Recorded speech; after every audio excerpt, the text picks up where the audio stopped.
আসসালামু আলাইকুম বন্ধুরা, কেমন আছেন? ভালো আছে। এইগুলোর নাম কি ভাই? এগুলো সিসিং ভাই। সিসিং এ কোথায় যাবে ভাই? সিসিং এ ওই ঢাকা খুলনা। ঢাকা খুলনা। বাজার কেমন ভাই এখন? বাজার খুব বেশি ভালো নাই, তবে বৃষ্টির কারণে সমস্যা।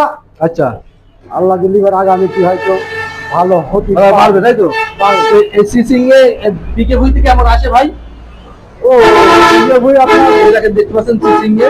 এই সিসিং এ চাষ করে চাষিরা অনেক লাভবান হচ্ছে, আর এই সিসিং এ বাজারে এখন চাহিদা ভালোই আছে।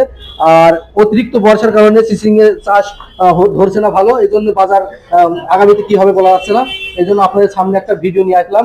প্রিয় বন্ধুরা, আপনারা যদি সজাগ হন তাহলে আপনারা এখন থেকে সবজি কিছু রেখে দেবেন সামনের জন্য, কারণ আমাদের বাংলাদেশে এই বছরে বর্ষার মৌসুম, প্রচন্ড বর্ষা, যার কারণে এই ভিডিওটা আজকে নিয়ে আসা। শুধু চিচিং এ বলেই নয়, সমস্ত যে সবজিগুলো আছে সেই সবজিগুলো আপনারা কালেকশন করে রেখে দেবেন। হ্যাঁ, ঝাল আছে, পটল আছে, বেগুন আছে, ভেন্ডি আছে, সমস্ত জিনিস আপনারা পারলে পারে রেখে দেবেন।